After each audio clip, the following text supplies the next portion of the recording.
Hi guys, Irit here, and I have something different for you today. So I am taking this Color My Page core challenge that Mandy, I'm not going to butcher her last name, from the Netherlands here on YouTube, posted, and I thought it would be a nice opportunity to play with my paints. So I'm using three of my core high chroma paints, and I'm showing you my palette. This palette I got on Amazon.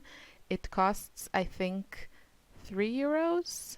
It's by Reeves, and if you're an Amazon Prime, I order from Germany because I'm in Austria, and yeah, it ships for free. So it's really, really affordable, and I have to say, if you use two paints, it's a really great palette.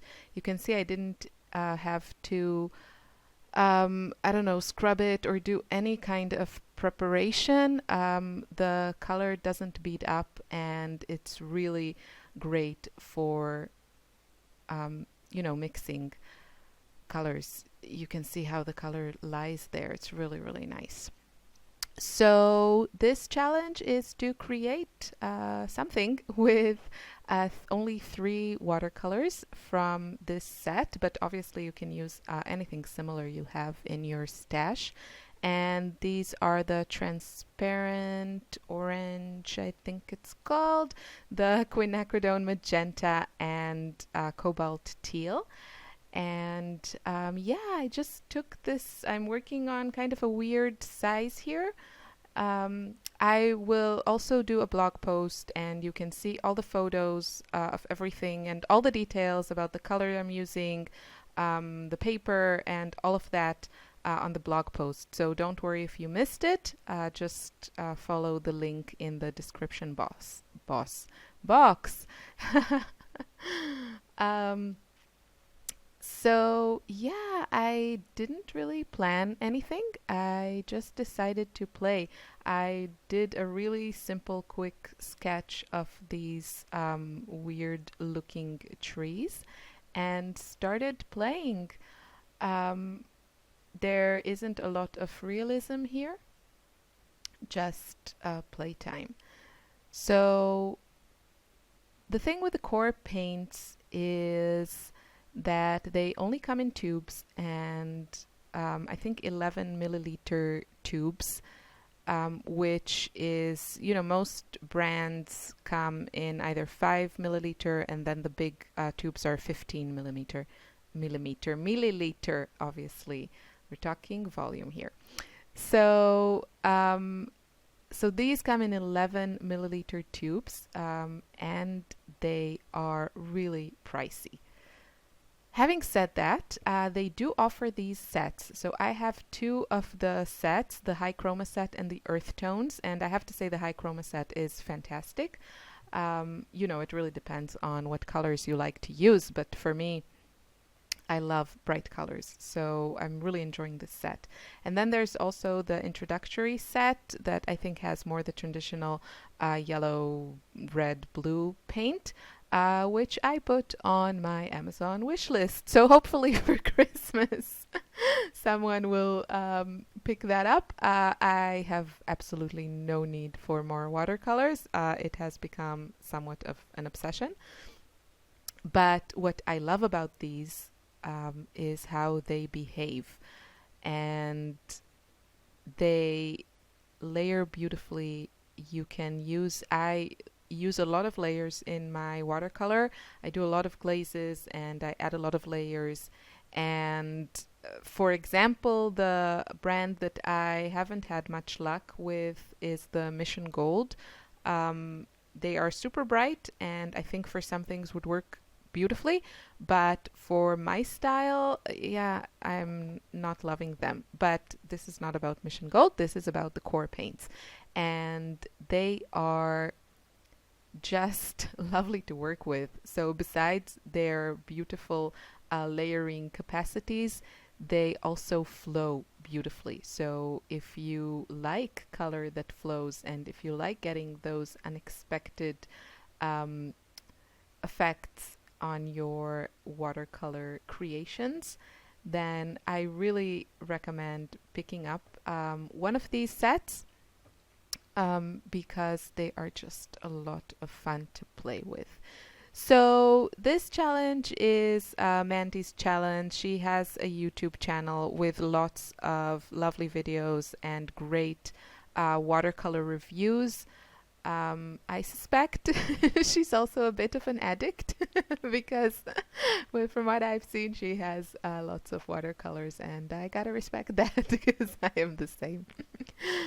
Anyway, you can see I'm just adding some layers. I'm mixing my colors, and at the beginning of the video, I showed kind of a mixing chart that I made. To be honest with you, I am not a huge fan of mixing charts. I think they are super useful, but I have so little time for painting and creating and scrapbooking and all those things. And I just want to do that when I have time and not do mixing charts. So most of the time, I kind of discover what my paint can do while I am painting, and that's my preferred method of, learning. So, yeah, I just added more and more paints. I did, you can see on my palette, I mixed all kinds of shades, and you really get beautiful mixes. You can check out the chart that I made. I mixed, every combination of the two, and then I mixed the three to see what kind of neutrals I get, and you get really lovely neutrals. And then if you want to go on the heavier side and use the colors in their more saturated forms, you really get lovely bright colors and lovely neutrals and semi-neutrals. It's a really, even though it's not the most balanced triad of colors, it's really, really fun to work with. And yeah, the nice thing also about the cobalt teal is that it has this kind of sedimentary qualities. Pardon my French if I am talking a bit nonsense, but the thing is when you mix it, the pigment kind of settles into the paper, and you get these really interesting kind of, I don't even know how to explain it. I think you just have to take a look at my chart. It just separates, the color separates beautifully, and it's just a really interesting effect that you can get with this particular paint. So I think other brands also do that, so make sure you check that. You don't have to go and buy this one. I think the Daniel Smith one also behaves in a similar way. So I finished my little drawing, and then I added some pencil lines, and I did that kind of in the evening, so I couldn't really film it.